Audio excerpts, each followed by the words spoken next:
नमस्कार एमपी अब तक आप देख रहे हैं और आपके साथ मैं हूं पुनीत। चलिए खबरों की करेंगे शुरुआत। तो सबसे पहले बात करेंगे बड़ी बैठक की। सीएम हाउस में मुख्यमंत्री ने आज एक बड़ी बैठक बुलाई थी और इस बैठक में मंत्रियों के साथ साथ संभागीय आयुक्त, आईजी, डीआईजी, कलेक्टर और एसपी भी वर्चुअली शामिल हुए थे। भोपाल के बाहर रहने वाले अधिकारी और मंत्री ऑनलाइन इसमें जुड़े। बैठक में लॉ एंड ऑर्डर को सीएम ने दुरुस्त करने के निर्देश दिए हैं। इसके साथ ही प्रवासी भारतीय सम्मेलन जो होने जा रहा है, इसको लेकर भी चर्चा की गई है। प्रदेश के गृह मंत्री ने बताया कि सीएम ने अर्जेंट और इंपॉर्टेंट काम को समझाया भी है। इसके साथ ही हितग्राही मूलक योजनाओं पर फोकस करने के लिए मुख्यमंत्री ने कहा है। मंत्रियों नेताओं को जनता से मोबाइल पर फीडबैक लेने के लिए भी कहा है। इसके अलावा हर महीने युवाओं को रोजगार देने पर भी चर्चा इस बैठक में आज की गई है।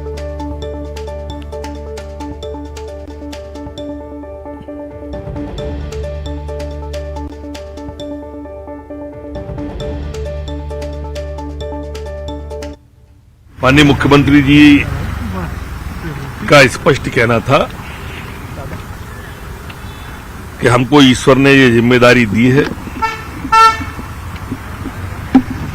हम आस्तिक हैं, ईश्वर की सत्ता में विश्वास रखते हैं और इसलिए प्राणपण से हम सबको जुटना है।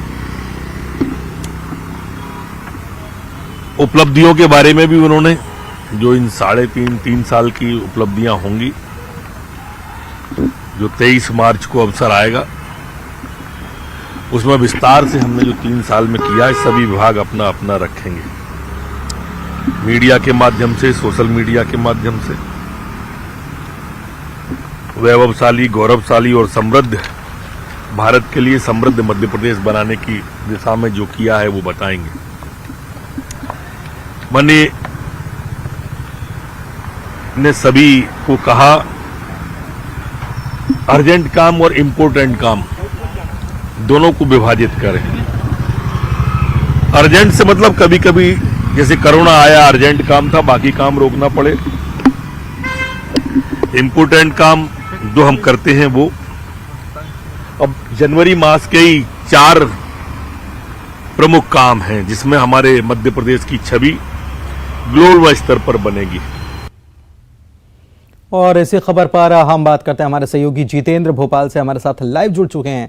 सीधे उन्हीं के पास चलते हैं। जितेंद्र, आज अगर देखा जाए तो साल का पहला वर्किंग डे था और इस दिन मुख्यमंत्री ने यह बैठक लेकर बता दिया है कि साल भर का रूपरेखा खींची गई होगी जाहिर तौर पर, और month wise, year wise target के साथ साथ डे वाइज टारगेट भी फिक्स किए गए होंगे। बिल्कुल पुनीत, अगर बात करें तो मुख्यमंत्री शिवराज सिंह चौहान की ये जो आज की एक्शन बैठक थी, काफी महत्वपूर्ण बैठक थी। इस पूरी बैठक में सभी मंत्री और अधिकारियों को ये निर्देश दिए गए हैं कि आने वाले 2023 का मिशन क्या होगा, विजन क्या होगा, और सारे अफसरों को ये निर्देश भी दिए गए हैं कि सरकार की योजनाओं को लेकर अगर जो है मंत्री फील्ड में जाते हैं तो अफसरों को भी मैदान में डटे रहना है और उन्हें भी कानून व्यवस्था का कड़ाई से पालन करना है। साथ ही मंत्री विधायकों को यह बताया गया कि इम्पोर्टेंट काम और अर्जेंट काम, इन दोनों कामों को विभाजित करें और ये समझें कि कौन सा काम बहुत इम्पोर्टेंट है और अर्जेंट काम क्या है।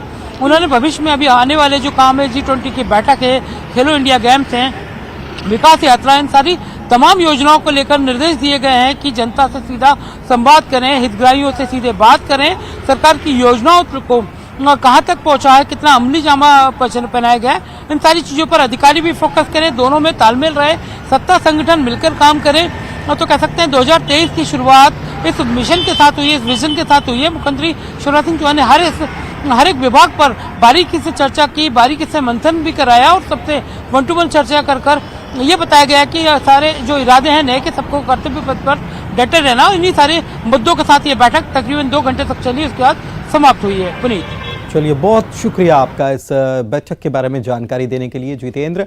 प्रदेश में संविदा स्वास्थ्य कर्मचारियों की हड़ताल चल रही है, ये हम सबको पता है, और ये हड़ताल 2022 से चलते चलते 23 में भी प्रवेश कर गई है।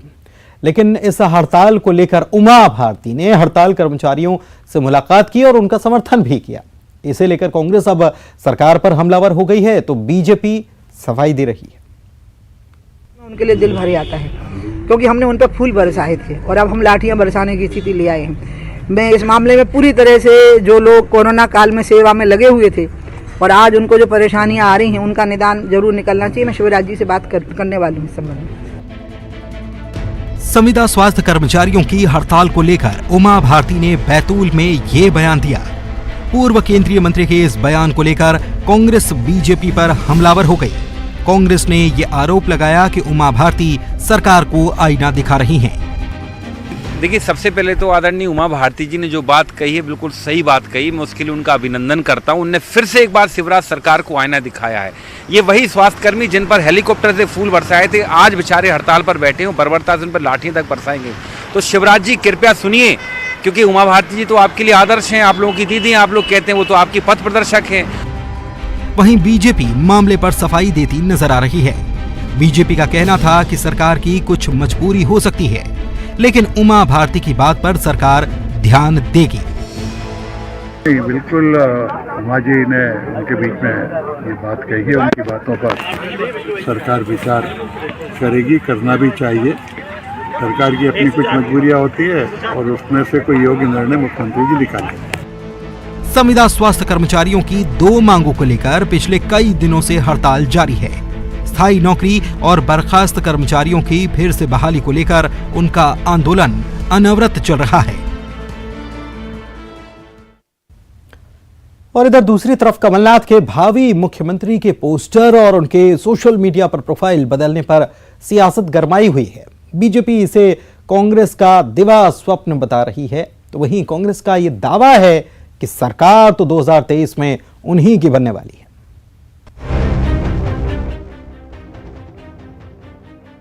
मध्य प्रदेश में फिलहाल विधानसभा चुनाव में वक्त है, लेकिन कांग्रेस और बीजेपी की तरफ से जीत के दावे अभी से किए जाने लगे हैं। पीसीसी दफ्तर के बाहर कमलनाथ को भावी मुख्यमंत्री बताने वाले पोस्टर लगाए गए हैं। यही नहीं, कमलनाथ ने सोशल मीडिया पर अपना प्रोफाइल बदला है। इसे लेकर बीजेपी ने निशाना साधा और इसे सपना करार दिया। देखिए, सपने कोई भी देख सकता है और सपने देखने में बुराई भी नहीं है, लेकिन मुख्यमंत्री कौन बनेगा, सरकार किसकी बनेगी, ये तो प्रदेश की जनता तय करती है। और प्रदेश की जनता ने इस मध्य प्रदेश के अंदर जब कमलनाथ जी की सरकार अपदस्थ हो गई थी दुरावस्था के दौर के कारण, तो 28 विधानसभाओं के उपचुनाव थे, तब जनता ने कांग्रेस को, कमलनाथ जी को, दिग्विजय सिंह जी को आईना दिखा दिया था। वहीं कांग्रेस का कहना है कि 2018 में जनता ने कांग्रेस को ही चुना था, लेकिन विधायकों को खरीदकर सरकार को गिरा दिया गया। पीसी शर्मा ने 2023 में एक बार फिर से सरकार बनाने का दावा किया है। ये सरकार की चोरी की सरकार है, तो जिस तरह से 18 में मैंडेट मिला था, इसी तरह से 23 में भी कमलनाथ जी को, कांग्रेस को मैंडेट मिलेगा, लेकिन अब वो 114 नहीं 174 से ज्यादा मिलेगा। इसीलिए हमने कहा कि नया साल, नई सरकार इसी साल। विधानसभा चुनाव में जीत के दावे दोनों तरफ से हो रहे हैं, लेकिन किसके दावों में कितना दम है, ये जानने के लिए थोड़ा इंतजार करना होगा। एक और खबर काफी चर्चा में है। कांग्रेस के विधायक हैं सुनील सर्राफ, जिनकी हवाई फायरिंग के वीडियो पर सियासत गरमाई हुई है। कांग्रेस विधायक का समर्थन कर रही है, उनका बचाव करती हुई नजर आ रही है, लेकिन बीजेपी इस पूरे मामले में जांच के बाद कार्रवाई की मांग करने लगी है। उधर विधायक पर एफआईआर भी दर्ज कर ली गई है।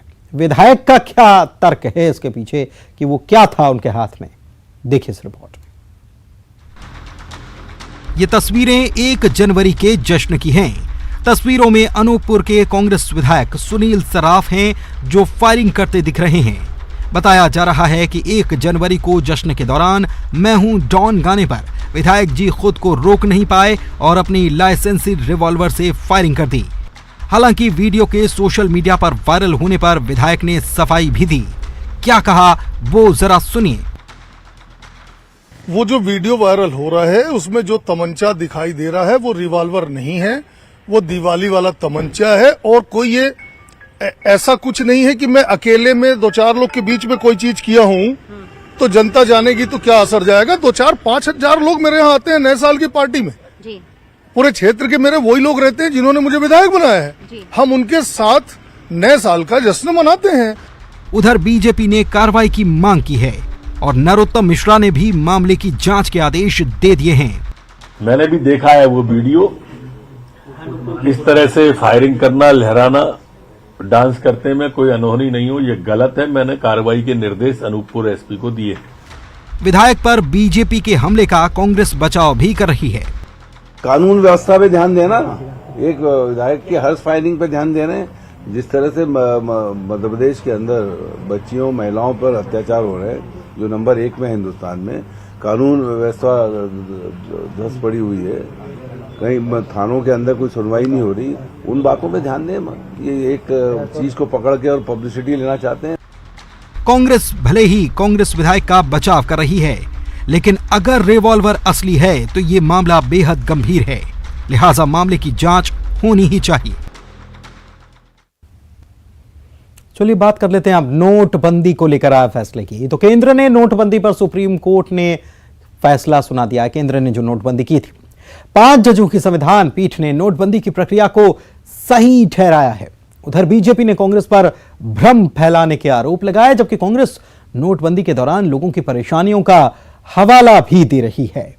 देखते हैं रिपोर्ट। सुप्रीम कोर्ट ने नोटबंदी के सरकार के फैसले को सही ठहराया है। 5 जजों की बेंच ने 4-1 के मत से नोटबंदी के फैसले पर मुहर लगाई। सुप्रीम कोर्ट के फैसले का बीजेपी ने स्वागत किया, साथ ही कांग्रेस पर भ्रम फैलाने के आरोप लगाए। सरकार का जो नोटबंदी का निर्णय था, ये सिर्फ सरकार का निर्णय नहीं था।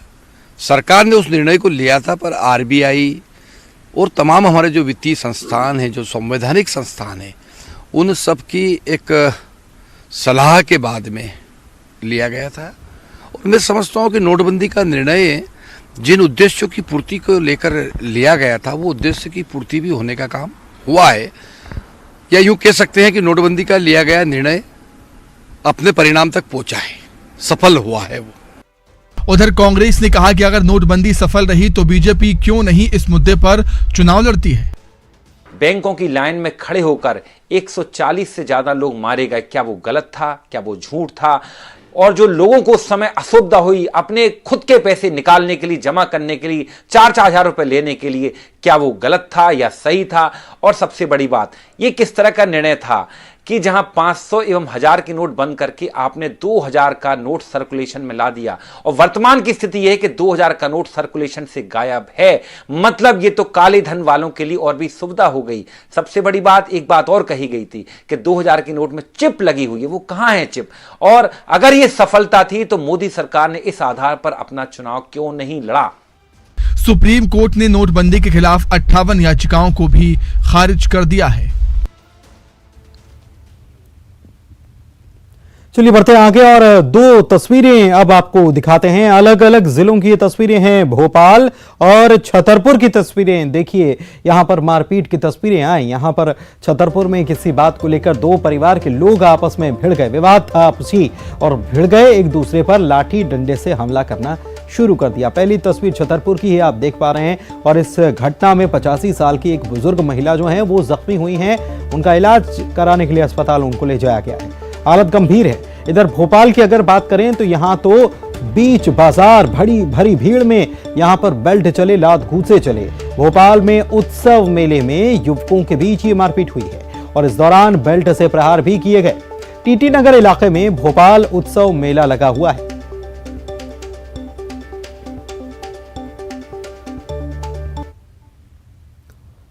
चलिए बढ़ते हैं आगे। खबर सिवनी से है, जहां पर मिशन स्कूल ग्राउंड में आयोजित क्रिकेट टूर्नामेंट के दौरान क्रिकेट खेल रहे बीजेपी युवा नेता अंशुल पवार पर 4 युवकों ने प्राणघातक हमला कर दिया।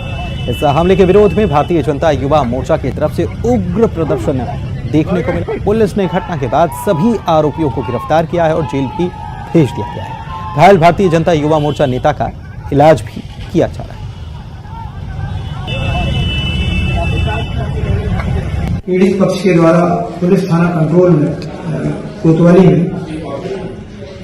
रिपोर्ट करने पर चारों आरोपियों के विरुद्ध धारा 307 का प्रकरण दर्ज किया गया। और अब आपको दिखाते हैं एक वीडियो। ये वीडियो जो है नीमच के एक किसान का बताया जा रहा है जिसने लहसुन का उत्पादन किया। अब इसका वीडियो तेजी से वायरल हो रहा है जिसमें ये किसान अपनी लहसुन की फसल को नाले में, जी हां, नाले में बहाता हुआ नजर आ रहा है। जब इस किसान से ये सवाल किया गया कि आखिर क्यों ये नाले में अपनी पूरी मेहनत आप बहा दे रहे हो, तो फिर उसने बताया कि गुस्से में आकर क्यों उसने ये सब काम कर दिया। उसने मायूसी भरे लहजे में कहा कि 1 बीघा में लहसुन की फसल लगाई थी, फसल बहुत अच्छी हुई, जोरदार हुई, लेकिन इस बार फसल की आवक ज्यादा हो गई है हर तरफ से। ऐसे में दाम इतने कम हो गए हैं कि सही कीमत तक नहीं मिल पा रही। फसल लगाने की लागत तो छोड़िए, मंडी तक लाने का भाड़ा खर्चा भी नहीं निकल पा रहा है। और ऐसे में फसल को नाले में बहाने के अलावा और कोई चारा ही नहीं उसके पास बचा था। गुस्से में उसने ये कर दिखाया। देखिए सर, सुनिए। जय हो। माल खराब नहीं है, भाव नहीं है। रीवा के कुशाभाऊ ठाकरे जिला अस्पताल को केंद्रीय स्वास्थ्य एवं परिवार कल्याण मंत्रालय ने गुणवत्ता प्रमाण पत्र दिया है। मंत्रालय ने रीवा के जिला अस्पताल को सर्वश्रेष्ठ माना है। अस्पताल को 95% अंकों के साथ गुणवत्ता प्रमाण पत्र दिया गया है। इसके अलावा नरसिंहपुर और दमोह जिले के अस्पतालों को भी इसमें शामिल किया गया है। जिला अस्पताल नरसिंहपुर को 92% अंकों के साथ और जिला अस्पताल दमोह को 90% अंकों के साथ गुणवत्ता प्रमाण पत्र प्राप्त हुआ है। जिला अस्पताल रीवा ने इसको प्राप्त किया है और बड़े अच्छे मार्क्स के साथ प्राप्त किया है।